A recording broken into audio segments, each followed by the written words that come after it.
ازيكم شباب تانية ثانوي الشعبة العلمية. النهارده هنحل التقييم بتاع الأسبوع ال 12. طبعا زي ما أنت شايف كده الأسئلة طبعا ابتدت إنها تكبر، خلاص بقى المنهج بتاعك بيفنش. طيب تعالى نبدأ كده بإيكويشن نمبر 1. بيقول لك if the curve of the function اللي هي بتاعت اللوج passes through the point 16 و 4. بيقول لك then find ال A then draw كمان الفانكشن. طيب تعالى كده نبدأ. أول حاجة كنت أنا هجيب إزاي ال A دي. مش هو اداك دلوقتي بوينت قال لك لا ب 16 و4. عارف مين ال 16 ومين ال 4؟ 16 ديت عباره عن الاكس والواي هي اللي ب 4 اللي هي الاف اوف الاكس. يعني الخلاصه هعمل سبستيوشن هنا، يعني هشيل الواي دي الاف اوف الاكس يعني واحط مكانها 4 واقول بايكوال اللوج، واشيل اكس واحط مكانها ال 16 وتحت هحط الاي. هناك ديت هتروح هناك تبقى بالباور، يعني الاي هي اللي هتبقى البيز، يعني هتبقى بالشكل ده a باور 4 بيكوال 16. دي من البروبرتيز بتاعت اللوغاريتم. طيب ال a باور 4 بيكوال 16. طب انا عايز ال a بس، يبقى تودي ال 4 دي هناك بروت. مش عشان اخلص من باور بيروح بروت. طيب ال a دي لما تيجي تروح المفروض ان هو even root. المفروض لما هو even root بحط كلمة positive or negative. تمام يا مستر؟ بس انا هنا مش هحط positive or negative، انا هحط positive بس. ليه؟ لان النيجاتيف انا هعمل له refuse. طب ليه هترفضه يا مستر؟ ما هو موجود عندك في البيز. طالما هو موجود في البيز قلنا ان انا لازم تكون الاكس بتاعتي تكون بالبوزيتيف. صح يا مستر؟ يبقى خلاص، يبقى انا كده الايه هتطلع بالفعل بوزيتيف 4. سوري 2. الفورث روت هيبقى ب 2. كده انا جبت الاي. طيب طالما انت جبت الاي، هو دلوقتي عاوزك بقى ترسم الفانكشن دي. ترجع تاني الكلام بتاع اللي هو التقييم اللي قبل ده اللي هو بتاع الاسبوع ال 11. هتلاقي فيه نفس يعتبر كفكره، يعني نص السؤال ده اللي هو النص التاني. هتعمل ايه بقى؟ اوريدي دلوقتي مش انت دلوقتي عرفت ان الاي دي بقت ب 2؟ ايوه يا مستر. طب ما هي كده بقت لوج لوج بيز 2 للاكس. طب ما انا كده الخلاصه يا اما ان انت ترسم الانترفال ده وهتعمل اسمه ده تيبل، وهتعمل على طول على الكالكوليتور. تعالى كده نشتغلها كده سوا. تعالى كده تجيب الكالكوليتور وانت كمان هاتها معايا. تمام انا كده اهوت وصلت لها. هتبتدي انت دلوقتي هتعمل شيفت لو هي بقى كانت معاك. ادي شيفت ولا مود 7 ماشي اللي هي بتاعت التيبل. الاف في الاكس هكتب اللوج. ادي لوج الاكس طبعا انا ما اعرفهاش اهو. هدوس الفا البراكت الاكس واقفله. بس خلي بالك انت عندك اتنين من اللوج. انت ارسم اللوج اللي هو فيه البيز عشان احنا هنحط البيز بتاعتنا ب 2 وحط جواه الفا اكس ودوس ايكو. بيقول لك الانترفال بتاعك بادئ من فين؟ تقول له من 1 اوفر ال 4 ايكوال والنهايه ال 4. دوس ايكو. طلعت لك بي نيجاتيف 2. طلعت يبقى 1 اوفر ال 4 والنيجاتيف 2 يعني هنا ماشي 1 اوفر ال 4 سوري والنيجاتيف 2 ماشي. وال 1.24 اللي هي بعدها على طول بعد ال 1 اوفر ال 4 فهتطلع ب 3 بوينت مش عارف ايه 0.3. ديت يعتبر زي هنا يعني الحتة دي كده هنا كده هي ما بين ال 1. كمل 2.25 و 1.16 2.25 و 1.16 وهتفضل شغال كده. الخلاصة الكيرف بتاعك هو طالع من الحتة دي. خلاص يعني هيمشي بالشكل ده بس. اهو ده الكيرف. لو هو الكيرف دوت كده بيحصل له ايه؟ انكريزنج كده اهوت. انا رسمته له. هو بقى بيقول لك ايه؟ بيقول لك بقى من الكيرف هات لي لوج ال 3 لوج بيز 2 لل 3. انا اصلا مش هجيبها من على الكيرف، انا استحاله اقدر اجيبها له مظبوط. احنا هنجيبها عن طريق الكالكوليتور. هتكتب عادي اللوج عادي اهوت اللوج اللي هو تحت الزرار بتاع الاون اللي هو بتاع التشغيل اللي هو ده. شاطر. بس الناس اللي بتبقى ايه تايهه في موضوع الكالكوليتور ده هتعملها اهوت لوج وتكتب اهوت من تحت ادي اهوت ال 2 وفوق تكتب ال 3 ودوس ايكوال تطلع لك ب 1.58. اهو انت بتزمنك كنت هتقدر انت تطلع الكلام ده مظبوط؟ مش استحاله، كان الموضوع يكون صعب. ده كان كده بالنسبه لايكويشن نمبر 1. تعال كده نشوف كويجن نمبر 2. بيقول لك لوج بيز ال 5 ل 11 اوفر 18 ماينس لوج برضه. الراجل عاوز يعمل بروف للكلام ده كله ان هو ايكوال ال1. يعني ال1 ده انا كاني مش شايفه، انا هشتغل دلوقتي على ايه؟ على الجزء بتاع الليفت هاند سايد. هتعمل ايه بقى يا مستر؟ بص بقى انا هشتغل انا ازاي دلوقتي. انا دلوقتي ملاحظ ان كلهم ذا سيم للبيز، يبقى انا هعمل لوج كبير وللبيز بتاعته اهي لوج بيز ال5 وهعمل فراكشن. لو الحاجه هي بوزيتيف احطها في النيميريتور، حاجه نيجاتيف احطها في الدينومينيتور. طب افرض يا مستر النمبر يعني في واحد مثلا اتنين مثلا بلس او اتنين ماينس، هتعمل لهم تايمز لبعض ساعتها. ازاي اوضحها؟ دي بوزيتيف يبقى تتحط في النيميريتور اهو 11 اوفر ال 18. طب ديت ماينس تتحط تحت 22 اوفر 27. طب دي بلس اهو هتعمل بقى تايمز لان انا اوريدي هحطها في النيميريتور لقيت في نمبر موجود تايمز 20 اوفر 3. اعمل كل الفراكشن ده على الكالكوليتر اهو. ادي اهوت 11 اوفر ال 18 تايمز ال 20 اوفر ال 3 اوفر 22 اوفر ال 27. دوس ايكوال. كده بقت بلوج بيز ال 5 اللي جوه ده طلع ب 5. طب ما هو لو اللي جوه يعني اللي هو النمبر اللي جوه زي البيز يبقى يديك كام؟ 1. هو ده الرايت. انا كده عملت البروف وخلصت. طيب واحده تانية يا مستر اهي هي يعتبر يعني قريبه منها، بس دي كانت بلس وماين. دي تايمز. طالما تايمز قلنا بنفك اللوج. هل هما ذا سيم للبيز؟ لا. يبقى خلاص يبقى انا كده هفك اللوج ده. قلنا بنفكه ازاي؟ هتعمل لوج 25 يعني البيز هتبقى ب 10 وتحت هتبقى لوج ستيب. يعني من الاخر كده هتعمل لوج للي جوه اوفر اللوج بتاع البيس. حلو جدا.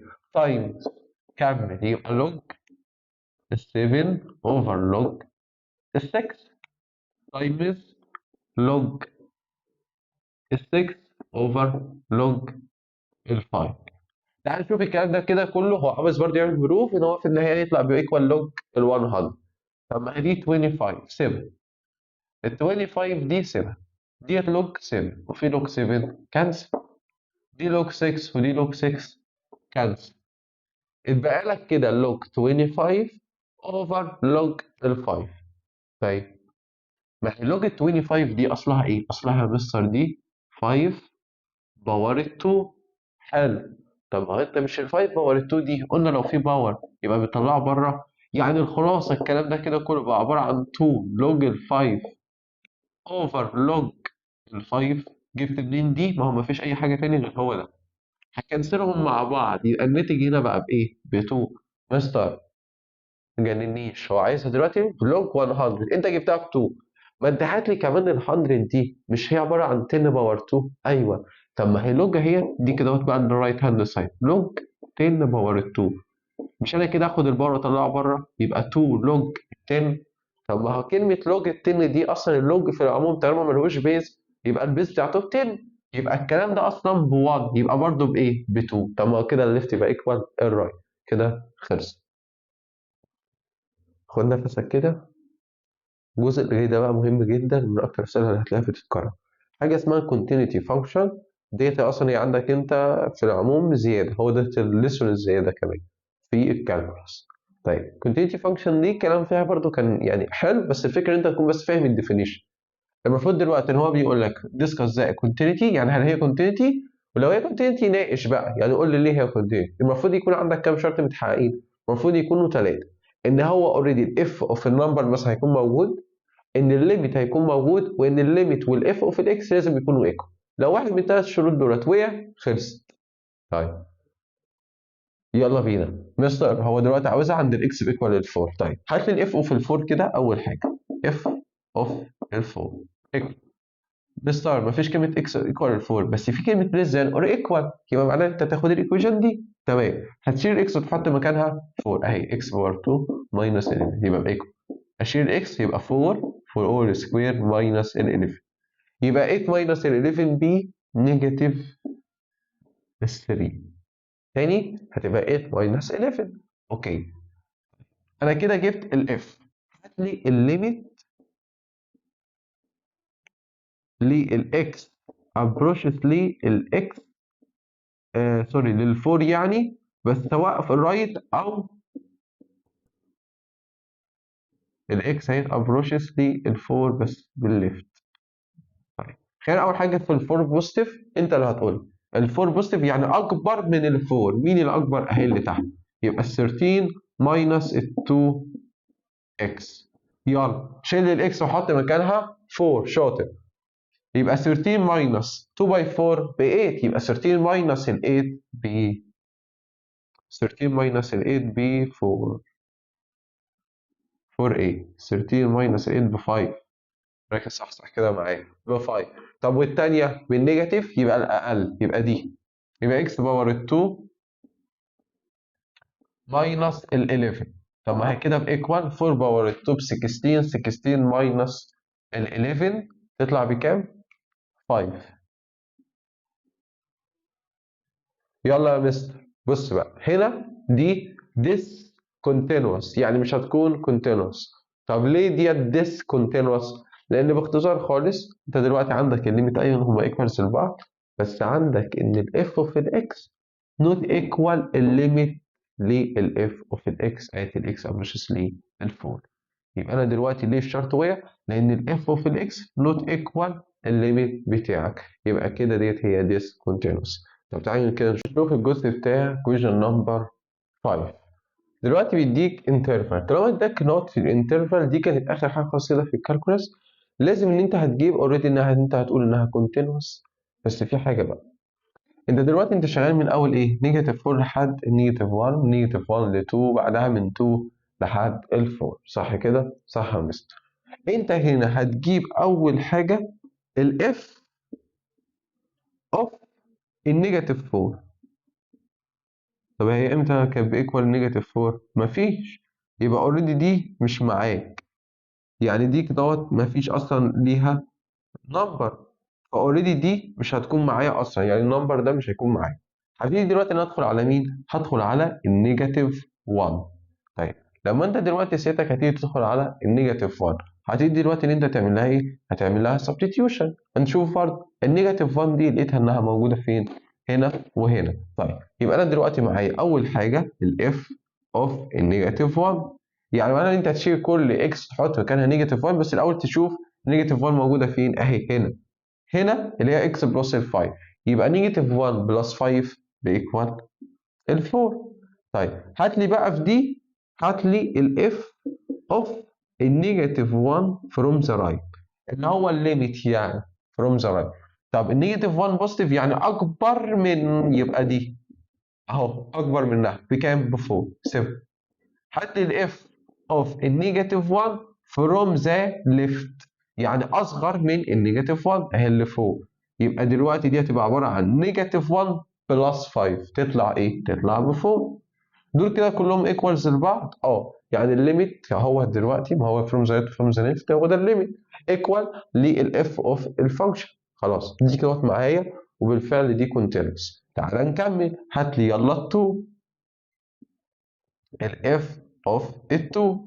كلمة 2 يعني بإيكوال 2 أهي. طب قصادها كام؟ 4 7. خش على اللي بعدها. هات لي الاف اوف ال 2 فروم ذا رايت. فروم ذا رايت يا مستر يعني أكبر من ال 2 اللي تحت. x باور 2 بلس 1 يعني 2 باور 2 ب 4 بلس 1 يبقى ب 5. هات لي اف اوف ال 2 بوزيتيف سوري نيجاتيف اللي هي فروم ذا ليفت اقل من ال 2 اللي فوق تطلع ب 4. طيب لو اخدت بالك الليميت هنا فروم ذا رايت فروم ذا ليفت مالهم نوت ايكوال. يبقى الكلام دوت كده على طول ديسكونتينوس. يبقى الخلاصه الفانكشن اللي قصادك دي هي هتكون كونتينوس في انترفال معين اللي هو بقى من فين؟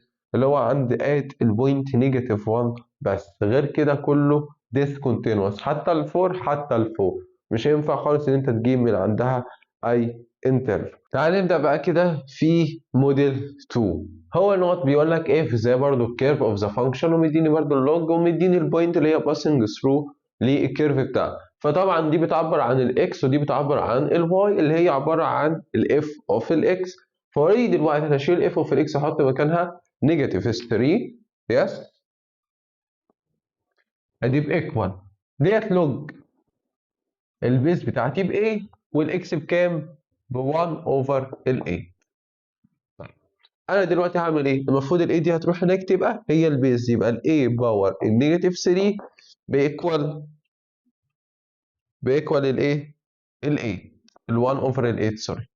طيب الاي باور نيجاتيف 3 بيكوال ال1 اوفر ال8، واوريدي انا عايز اجيب الاي بس، فدي هتوديها هناك بدل ما هي باور النيجاتيف 3 هتروح هناك تبقى بايه؟ تبقى بالكيوبيك روت بس بالنيجاتيف. طبعا مفيش طبعا حاجه اسمها كيوبيك روت طبعا بالنيجاتيف، بس هو دوت المقصود بكلمه الاي باور النيجاتيف 3 هي عباره عن ال1 اوفر الاي باور 3 بيكوال ال1 اوفر ال8، هتعمل كروس مالتيبليكيشن يبقى الاي باور 3 بيكوال الاي، هات بقى الكيوبيك بقى روت بقى كده تمام.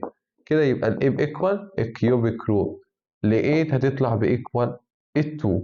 كده انت قدرت تجيب الاي. تاني حاجه هو عاوزها منك، هو عاوز الرينج، فاوريدي انت دلوقتي عرفت ان البيز بتاعتك بقت ب 2، يعني الاي ديت ب 2، فاوريدي انت خلاص عرفت ان هي هتكون انكريزنج، واوريدي هتكون في انهي حته بالظبط. هترسم انت طبعا الكيرف بتاعك بناء على ال 1 اوفر ال 4، وال4 هتعمل طبعا سبستيتيوشن عن طريق اللوجاريتم بتاعك، فاوريدي هتبتدي ان انت تاخد البوينت. هات الكالكوليتور بتاعتك، وقلنا هنعمل مود 7 اللي هو التيبل، وهتكتب اللوج كام الاكس طبعا، لا اللوج الاول هنكتب البيس اللي هي ب 2 اللي انت سيادتك جبتها، واللي جوه اللوج هنكتبه اللي هو الاكس اللي هو بكام؟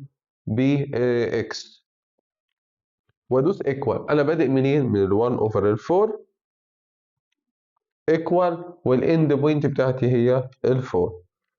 طيب عشان خاطر انت ما تحطش نفسك في موضوع برضو الديسيمال والحاجات الصعبة قوي دي، ممكن تبقى ترجع،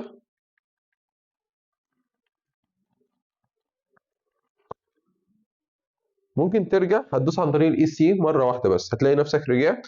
دوس تاني ايكوال، بدل ما تبدأ من الستارت بوينت تخليها 1 اوفر 4 ممكن تخليها ب 1، وبعدها هتدوس الاند بتاعتك ب 4. طب انت ليه يا مستر عملتها كده؟ بتكلم ان احنا هي تطلع لنا بالاول نمبر بدل ما تطلع بالديسم، فهي دلوقتي طلعت ب 1 و0. فهي بص خلي بالك بس هي دي ب 2، فانا دلوقتي هاجي عند ال 2 اهي اللي هي الاكس بيكوال 0، فانا اوريدي اصلا على الزيرو خلاص، 1 و0 اهو، و2 و1، وبعدها 3 و1 مش عارف بوينت ايه، فاوريدي هي هتكون جايه بالشكل ده. ما هو انت جاي اصلا من 1 اوفر ال 4، فانت جاي من قبلها، عشان كده انا مديت، والكيرف بتاعك هيكون جاي بالشكل ده كده انكريزنج. انا دلوقتي بسالك على الرينج. طيب الرينج بتاعك ده هتجيبه انت ازاي بقى؟ اوريدي هو بار، لان اوريدي انت شغال اصلا على الواي كلها، خلاص كده. بس طبعا لما ال1 اوفر ال4 دي انت بقى بتشوفها، هتشوف دلوقتي مود تاني وال7 تاني. اكتب معلش تاني كده اللوج، واكتب اديهات ال2 وادي الاكس، ودوس ايكو. ابدا كده بال1 بقى اوفر ال4 وانتهي عند ال4.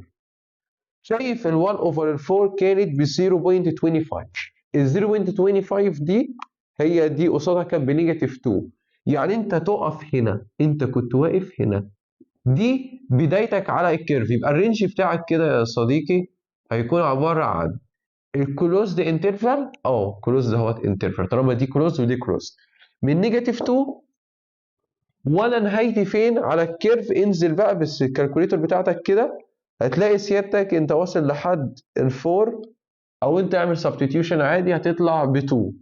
فلما هي كانت ب 4 كانت ب 2، كانت اخرك هنا على فكره.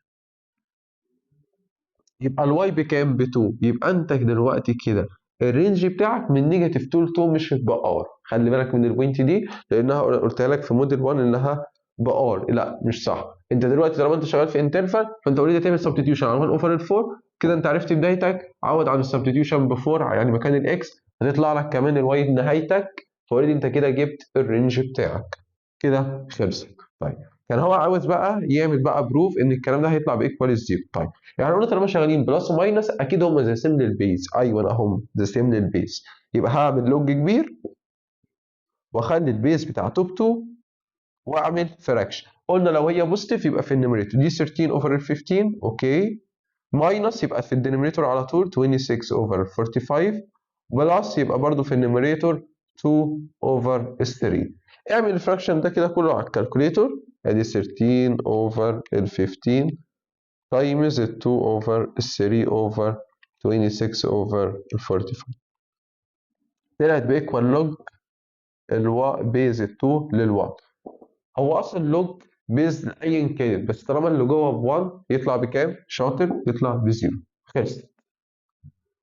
اللي بعدها دي تايمز، قلنا طالما هي تايمز يبقى لازم اعمل اللوج اللي جوه اوفر لوج البيز، يعني يبقى بالشكل ده لان هما مختلفين. ادي فراكشن، ادي لوج 16 اوفر لوج 6 تايمز لوج 6 اوفر لوج 5 تايمز لوج 5 اوفر لوج 4. اوريدي لوج ال 6 كانسليشن مع لوج ال 6، لوج ال 5 كانسليشن مع لوج ال 5، يتبقى لك لوج ال 16 اوفر لوج ال 4. طب ما ال 16 دي عباره عن شاطر 4 باور ال 2، وهنزل ال 2 يبقى عباره عن 2 لوج ال 4 اوفر لوج ال 4. هكنسل ده مع ده يتبقى لك ال 2. تيجي تقول له يا مستر بس اللي هناك دوت هو لوج 100. طب ما هي ال 100 دي اصلها 10 باور ال 2، هطلع برضو ال 2 زي ما جبناها في اللي قبلها تبقى عباره عن 2 لوج ال 10. طب ما قلنا لو هو لوج اصلا في العموم ملهوش بيز يبقى البيز بتاعته ب 10، يبقى لوج بيز ال 10 لل 10 هيطلع ب 1، يبقى اوريدي الانسر برضو ب 1.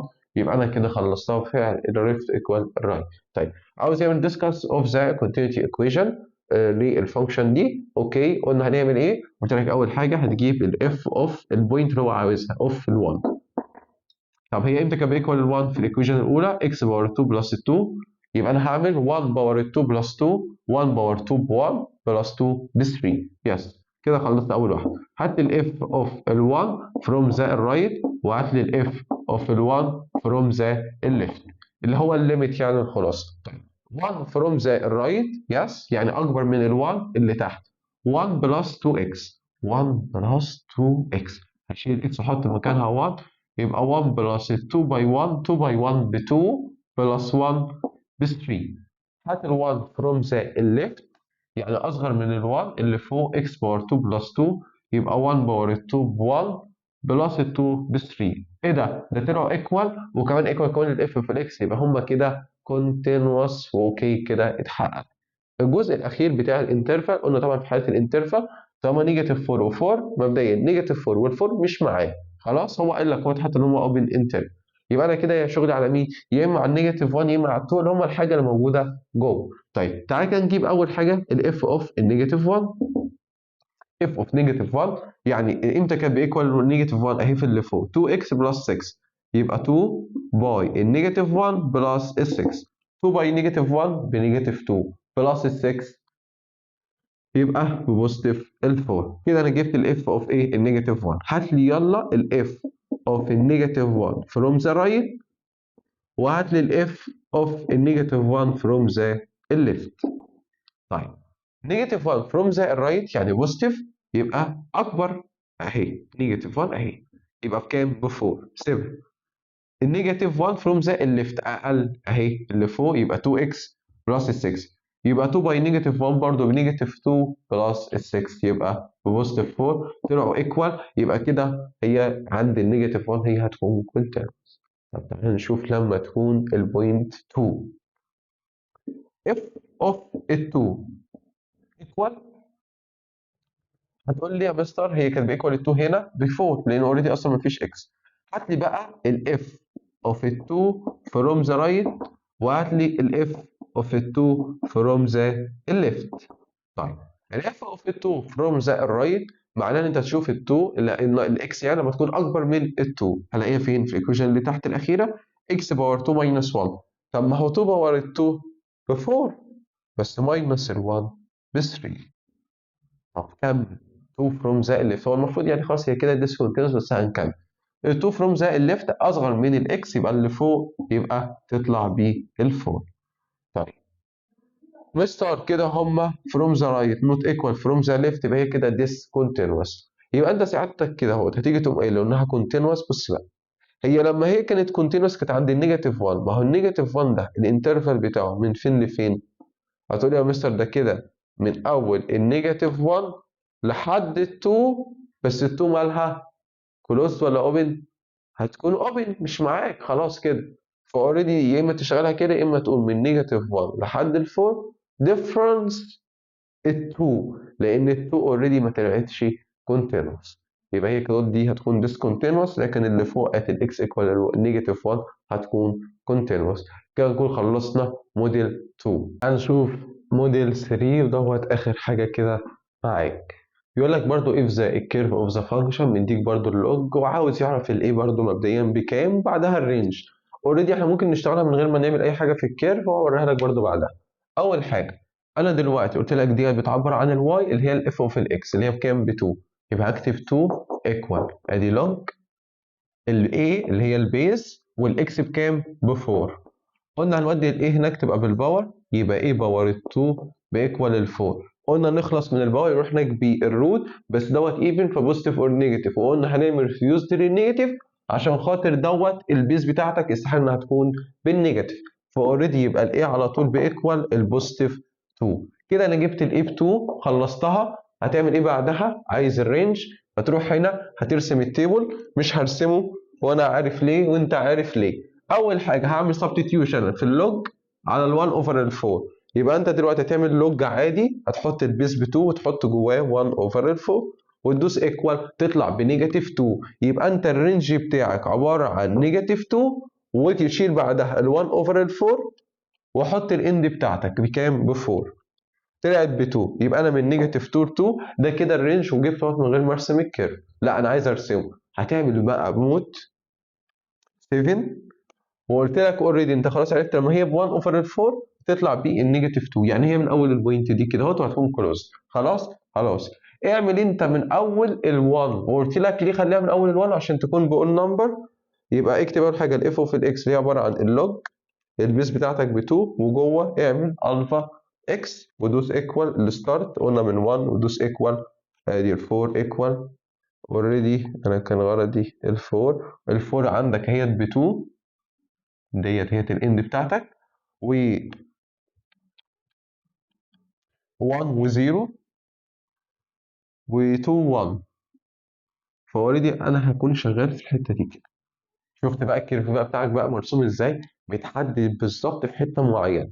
اوكي طيب كمل. يلا السؤال اللي بعده لوج بيز 3 بلس ماينس مش عارف ايه، المهم ان هو الخلاصه البيز بتاعتي ب 3. اوكي يبقى انا هعمل لوج كبير والبيز بتاعته ب 3 وفراكشن.